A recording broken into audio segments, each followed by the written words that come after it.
Hakikat sök bolsun. Hakikat sök bolsun.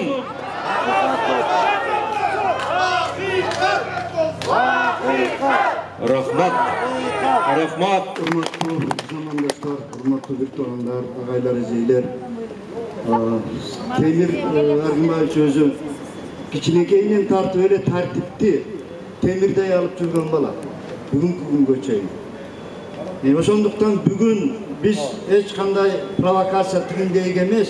Oşul zakondуулuktu karmap temirdi zakondуулuk menen üç yerden çağırıp alıp geçişimiz gerek. Эми менин айтарым бул мындай, эми мен саясатка көп катышпаганда, мен ушу адамдар менен чогуу жүрүп, эл менен чогуу жүрүп, улуу күчү менен чогуу жүрүп. Мен дагы жумушу жок жүрдүм 7-8 жыл. Бирок ошол учурда азыркы учурга чейин деле премьер-министр мына Темир болуп турганда өзү чакырып единственный. Ага чейин бир дагы президент, бир дагы премьер чакырып ойлоп да койгон эмес. А бирок эң негизгиси бул просто адамдык касиет менен ушу байкем не кылып жүрдү экен деп. Тетиги байкем не кылып ошондойлордун баарын чакырып, алардын акыбалын сурап, алардын турмуш шартын сурап, баардыгын сурап туруп, анан кийин адамкарчылык мамиле кылган. Бул бир. Экинчиси, мен баягы дагы айттым эле. Жанагы бизде чечимдер, бизде жана келишимге кол коюлгандардын бирөөндө дагы Темир Аргынбаев катышкан эмес.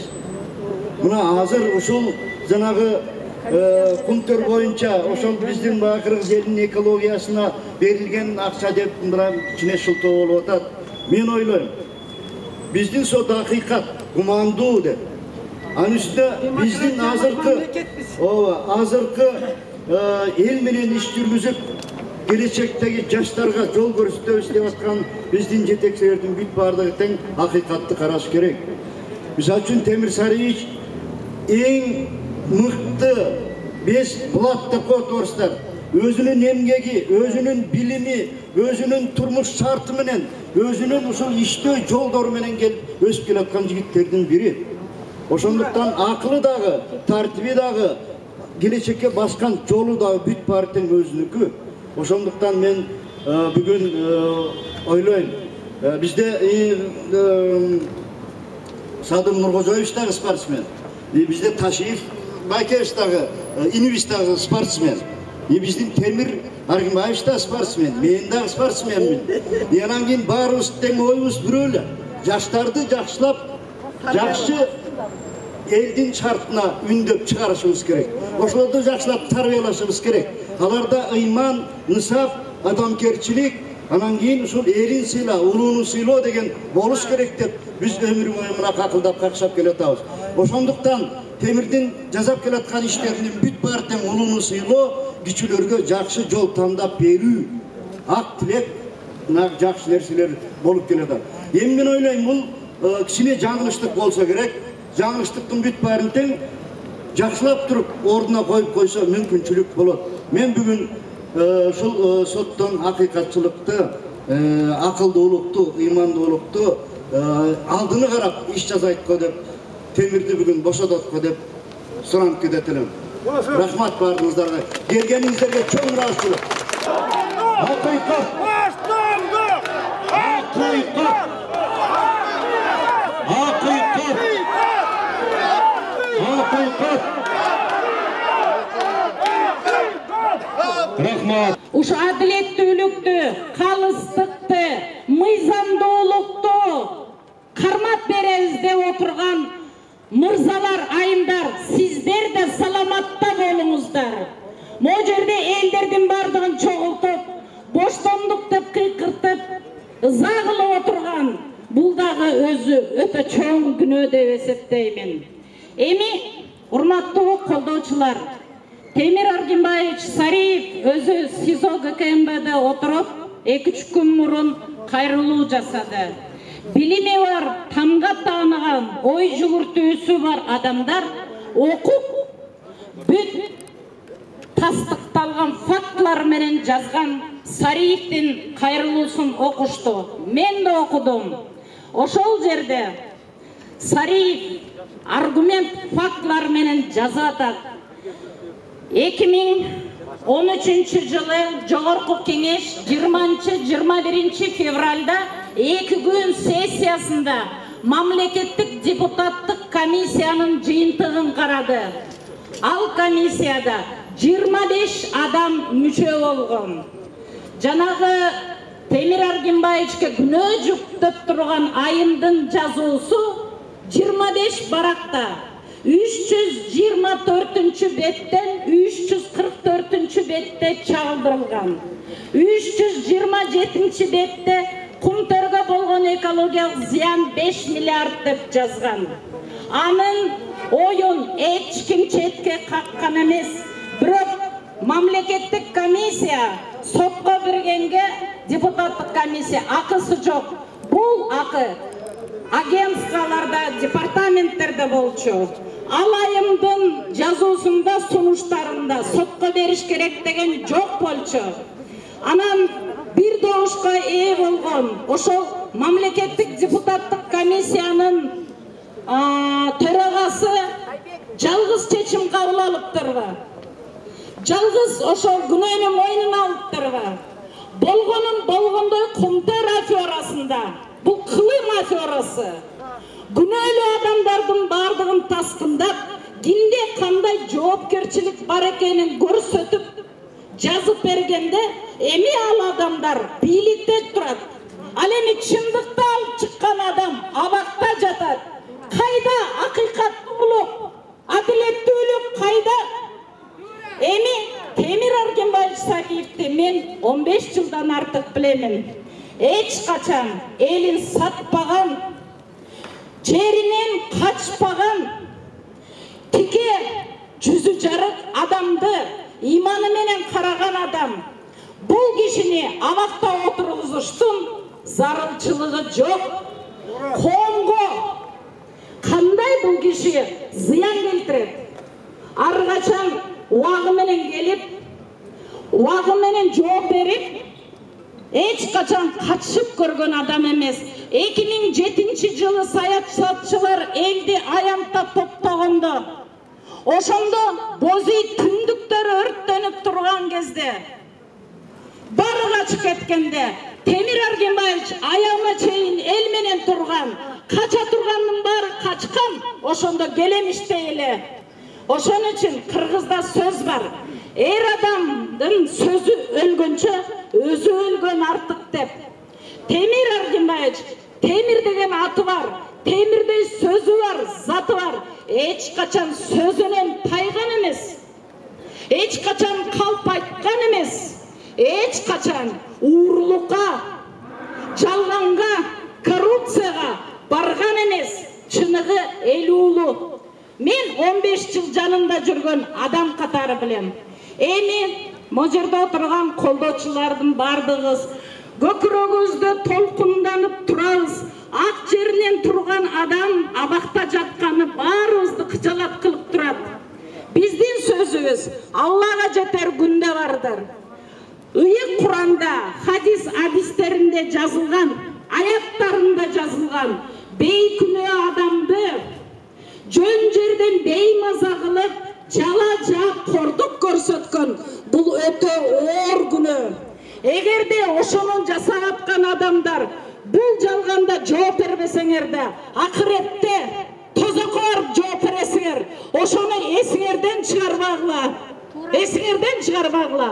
Эми урматтуу Садыр Нуркожоевич, урматтуу Камчыбек Кыдыршаевич, орустар айтат, не надо врагов искать внутри себя. Враги найдутся на стороне деп. Бардыгыбыз азыр Афганистанда эмне болуп турганын көрүп турабыз.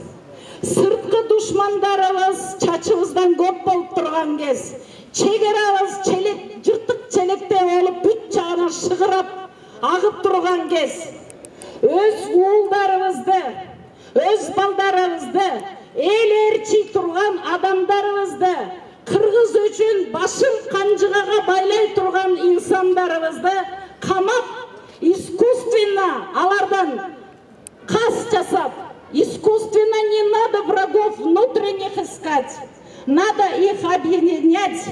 Садыр Нуркожоевич, Камшыбек Кыдыршаевич, Манас атабыздын осуяттарын эсиңизге салыңыздар.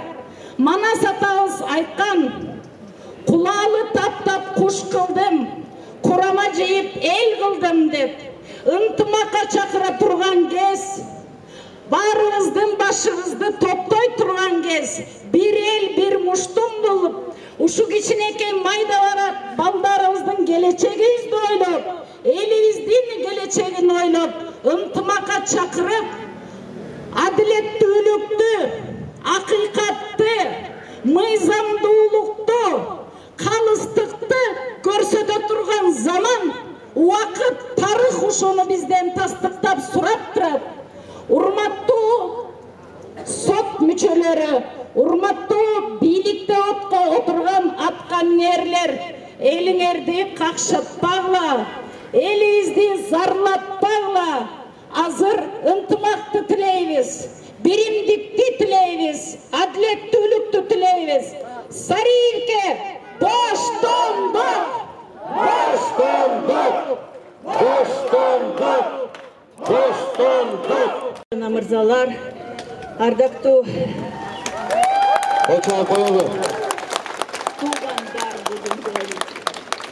я здесь, чтобы поддержать своего товарища, своего коллегу, своего друга Тимира Аргынбаевича Салиева. Как вы помните, на выборах кандидатом в президенты я была в его группе поддержки. И вот уже сколько лет рядом с ним, ни одной минуты не сомневаясь в его порядочности, в его честности, в его желании и стремлении служить своему народу, своей родине. Человек, который действительно, вот здесь очень правильно сказала его коллега, отдал всю свою жизнь становлению государственности нашей страны. У меня ни одной секунды не возникает сомнения в том, что он не причастен к этому кумторовскому делу. Это все сфабриковано, это политический заказ. Я в этом убеждена. Я очень уважаю Динару Кутманову. Она была когда-то членом моей партии, моя страна. Хороший человек, порядочный, принципиальный. Но почему она себя здесь так повела? Почему она, видимо, выполняет чей-то заказ? Видимо, кому-то это надо было, чтобы вот так посадили порядочного, честного человека. Действительно, не там ищите врагов, не там ищите воров и коррупционеров. Я поддерживаю ту политику, которую сегодня проводит наша власть по очистке государства от воров, от коррупционеров, от людей, которые нечестным путем зарабатывают себе такие капиталы. Но надо же смотреть, кого вы сажаете в тюрьму. Надо же выборочно подходить. Таких, как Тимир Салиев, который с рабочего прошел такой путь, добился всего в этой жизни. И ни одним своим поступком, ни своей деятельностью, ни перед народом, ни перед страной не опозорил себя. И сегодня он сидит на скамье подсудимых, рядом с теми ворами, которые действительно воровали. Поэтому я обращаюсь к Верховному суду нашей страны. Я обращаюсь ко всем городскому суду, ко всем судьям. Если у нас действительно суд есть, надо оправдать честного человека, который там находится зря. Свободу Салиеву, нашему большому другу. Свободу! Biz bugün nege çoğulduk bu yerge? Biz Temir Argınbayev'tin tazalığı üçün, aktığı üçün Temir Argınbayev'ti tazalığı çıkarış üçün çoğulduk. Shakespeare'de bir жақсы сөзі var. Қалыпты değil. Çin'de айтсам, Çin çalap çığa veretti. Anısı қандай? Қалыптың артынан біздің ақниет, таза, ел үшін іздеген, ел үшін қызмат қылған ұлымыз Темир Салиев абақта отырады, ақ жерінен отырады. Ақ иілетпейді, бірақ сынбайды дейді. Шындық жеңер, мен ешенем. Мен бір темір менен кішінекей бала кезіммен чоғы чоңойып, чоғы жүріп, чоғы ұшу, 60 жасқа шейін чоғы жүреміз. Bir жақсы сапатын айтып берейін. Адамдық қасиет өте жоғары. Еш қачан адамға жамандық қаламайды. Егер біреу жамандық айтып, артынан қалып айтып отырса дағы, ақырын ғана сабырдылық менен ояға теңелбейлі қойылы. Не қылам теңелем деп, сабырдылық мен шешкен ақ ниет жігіттерден болған. Қылған емгегін барыңыздар жақсы білесіздер. Қандай іш қылды? Мекен үшін. Мен бизнес сөйлесінде жүргенде налог бойынша көп сөйлесеміз. Налог бойынша ал болса қызмат істеп қалды. Налогтың ішіне мындай асайтып, бизнестерге жардам бермейсіңіз. Досым дейді, налогты дейді. Егер де біз налог çoğaltпасақ, анда пенсионерлерді, врачтарды, артистерді, мұғалімдерді қантып бағамыз дейді. Мына биеттен бұл неменен айтады? Бұл өзінің мекеншілдігі ел үшін қызмат қылғандығын білгісі. Биеттен сотта өзім басынан аяғына шейін болдым.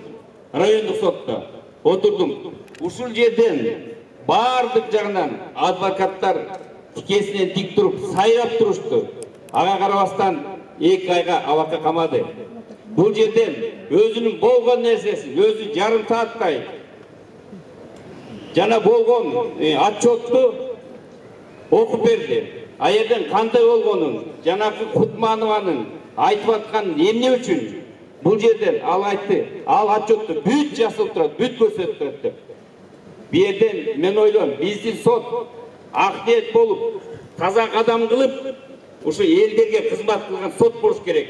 Біз Сариевтен бостандыққа шығарына ақниет таза бүтшіне барыстан қолдау көрсетеміз. Рахмат барыңыздарға. Бостандық!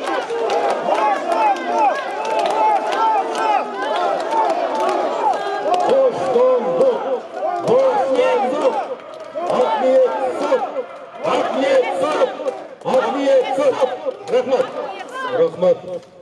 7 апрель болбосо 2010 жылы 80 бала өлүп, 5 киши жаракат албаса, Отунбаевадагы, Атамбаевдагы, Жээнбековдагы, Жапаровдагы президент болмакпыз. Бул чындык. Туура. Мына мен 2 нуктадан айттым. Отун кыскарган. Ошондон 11 жыл өттү. Отунбаевада караган, Атамбаевда караган, Жээнбековда караган. Мына 1 жыл орайындап калды Садыр Жапаров. Бир төраган чакырып, бир кеңешкен жок. Өткөндө мен 7 апрелде кайрылгам, эң жаман президент болосуң, ашып кетсе 1 жыл турасың деп Атабекке барганда сүйлөгөм. Эми туугандар, бул Темир Сариев деп ушул 2009 жылы Петровкада ысычы чыкканда, ошондо кыргыздар чогулуп, курдтар менен уруш болгондо, элдер чогулуп, Кыргызстандын чыган жигиттеринен эч ким жокпу деген ушул Темир Сариев келген. Мен ишин тааныбайм, ушунда мындай турганда сүйлөгөнүн айтып берейин. Артта тургандар, булар отчет берет. Ошо айтып баргыла, доклад бергиле. Бакиев отурганда эрне кыйшып отурган депчи. Биз ошону эр жүрөктүгүн баалаганбыз. Эми мен айтарым, Садыр Нуркожоевго карайлайм элдин атында. Мына 7 апрелдин жигиттери келдик бу жерге. Сариев үчүн убактылуу өкмөттүн мүчөлөрүнө биз стаканса турабыз. Сариевди эч качан камап, сындырып, ошондо да камаган аэропортто 7 апрелде. Андай жол менен бийликти башкара албайсыз. Биз жөн жатпайбыз. Урматтуу туугандар, биз балдарды, неберелердин келечеги деп чыкканбыз. Мен кызматкер эмесмин. Мына эми биз башыбызды саябыз. Мен Садыр Нуркожоевго Ташиевге айтар элем. Мындай жол менен дагы айтар элем. Элди башкара албайсың. Ошол кезде Бакиев катуу мына эчтеке кыла албайт дегенди биз жоғотконбуз. Азыр ошону бурмалап, Бакиевди алып келем деп, шайлоонун астында бар дежурный чалдарын Акаевди алып келбейсизби деп сүйлөтүп, эл кечирсе алып келем деп жыланын башын чыгарып.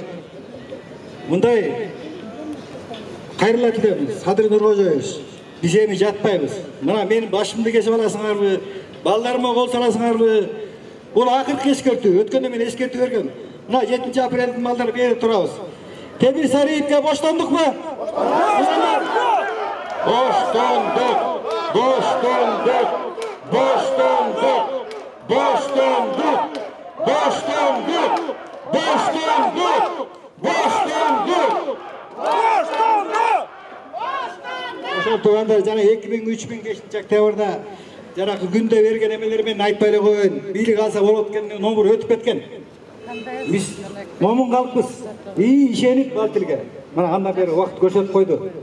Дагы айтарым, туугандар, апрель батырлары, доказа турасызбы? Доказа! Рахмат. Sizlerge Şekilduran Kırgızelim, Ulu Oş, Ulu Bişkek, Talada Dürgün, Şahit'ta Dürgün, Karmanda Kambay menen Dürgün, Su ağısıp, egin tarafın, bağıp Dürgün azamatlar, Ukkula, Dünya, men, 2012 yılı, Usul Bişkek'te, Alatoy ayantında kumtör boyunca çoğun talaş miting boldu. Gelip kaçkam. Oşondo tribunada azırkı bir boğurum, adiletli bir boğurum, sadır bir boğurum çapar. Azırkı tilmeyin aytkanda ulu el kolduğun, karapayın el kolduğun Sadır Norgojoyev Japarov'u koldup geldim. Oşol yerde adiletlilik için söz bolsun. Kumtör elge verilsin деген niyetli aytkanга bir intervyu verdim. Oşol adiletlilik için Temirdagi yol salgan. Kumtör eldeki dep Temirge çıkkan. Bir boğurum hasiyetli geleceke bağıt algan ulu prezident Sadır Norgojoyev Japarov bir boğurum uğup koyunuz. Sizdi oşol yerden adaletsiz sot türmege alıp ketken. Biroq biz turuqtu turup sizdi boşotup gerek bolsa azırkı zamanda dünyanı ağlamdı taң kaldırgan prezident kılıp saylap koyduk. Uşunu esten çıkarmamız. Sizin buyurmanınız, sizin koldoçunuz buna mağakşıgan azamatlar toldura adiletli sot bolsun. Dünyanı taң kaldırgan Temirdey azamatlardın şumkar olup çıkan kanatı sınbasan, kanatları kanabasan. Egerde bugün adiletli sot bolup Kırgız'ın nukurat aza jigitlerin bir Temir boştonlukka çıksa ulu bir boğurum Sadır Japarov ulu prezident. Sizin yolunuz açık bulup el koldoy, el tüptöy. Siz eldin prezidenti bolup turasız. Biroq mıyzamduu sot bolsun. Adiletli sot bolsun. Men jan dilim menen kılım qartıp keletkan yaşım menen uşul Temirge bata vergem. Kökölöp şumkar muça ver. Bir uç Kırgız'ın tuğusun jeldiretip Kırgız eline jakşı bagıt al dep bata vergem. Şonçun bugün kuyup puşup keletem. Temirge uzak ömür boştonduk. Amin. Amin. Dokunacı Farinke boştonduk. Boştonduk. Boştonduk. Boştonduk. Boştonduk. Boştonduk. Boştonduk. Boştonduk. Жети дуан болбосо дагы баары карап турат, угуп турат. Эмне орусча айтканда беспредел болуп атканда, политический беспредел. Мына биздин чыган кызыбыз Чолпон Жакупова мен деле башында эми мен партияда болгон эмесмин, комсомолдо эле болуп турмун да. Анан политический эмелерге киришчү эмесмин. Бирок бул баланы мен кичинекейден билем, тааныйм. Ушундай таза мекенчил экенин да. Анан биздин чыган кызыбыз Чолпон Жакупова өзүңөр билесиңер да. Ушул как мына юрист катары мына тастыктап берди. Мунун вообще тиги эч кандай күнөөсү жок экенин анан өзү да айтып берди. Бул эмне болуп атат? Бүт баарын мына урматтуу Нургожоевич орусча айтканда всенародный избранный президент. Сиз эле чечесиз. Кыргызстанды өзүңүз билесиз. Президентское правление дейт да. Эгерде ушул аткарылбаса, ушунча кишилердин суроосу талабы силер жактан жооп болбосо, бул болбойт. Мына тиги азыр адвокаттар айтты, эртең мына элдин эмесинен коркутуу эмне болду? Онлайн дептир да. мы требуем действительно офлайн. Алып келип туруп ушу жерге жанагындай өзүнүн соттор адилеттүү чечимин чыгарсын. Рахмат эже. Урматтуу мекендештер, мен башка соттордо болуп жүрүп атам, укук коргоочу тиги катарыда. Анан бирок ишенич азайып баратат бул сотторго. Туура эмес чыккан чечимдерге соттор жооп бериш керек. Эртеңки күн болот. Эгерде ушундай кийин ушу чечимге, мурунку чечимге да азыркы соттор жооп бериш керек. Рахмат. Урматтуу туугандар, мекендештер, сиздерге келип Темир Аргынбаевичти колдооңуздарга өзү терең ыраазычылык билдирип атат. Мына бүгүн саат 4-тө апелляциялык даттануусу бөгөт коюу чарасы боюнча каралмак. Тилекке каршы Темир Аргынбаевичти өзүн алып келишкен жок сот залына. Жазык процесстик кодекс негизинде өзүнүн катышуусу менен өтүш керек. Почему? Иштер. Бирок алып келишкен жок, онлайн өткөрө баштады. Онлайн өткөрө баштаганда связь жаман болуп, эчтеке угулбайт. Анан биз адвокаттар болуп ошо өтүнүш киргиздик, өзү жок болбойт деп. Бул мыйзамсыз деп. Мыйзамсыз плаштерге барбаңыздар деп. Ошо себептен эми сот эртеңки саат 9-га жылды. Эртең 9-да соттор айтты, Темир Аргынбаевичти алып келет. Темир Аргынбаевичтин катышуусу менен эртеңки апелляциялык даттанууну карайсыздар. Рахмат, урматтуу туугандар, ызычы калтырбай, провокация калтырбай, сабырдын саралтын дегенде кичине сабырды кармап туралы, 40-на чыдады, 41-не чыдайлы. Бул Кудайдын берген сыноосу. Муну Темир Аргынбаевич дагы ушул жерде чогулуп колдоп турган бардыгыбыз бийиктик менен көтөрүп ишенебиз. Эмесе сот эртеңки саат 9-га жылды.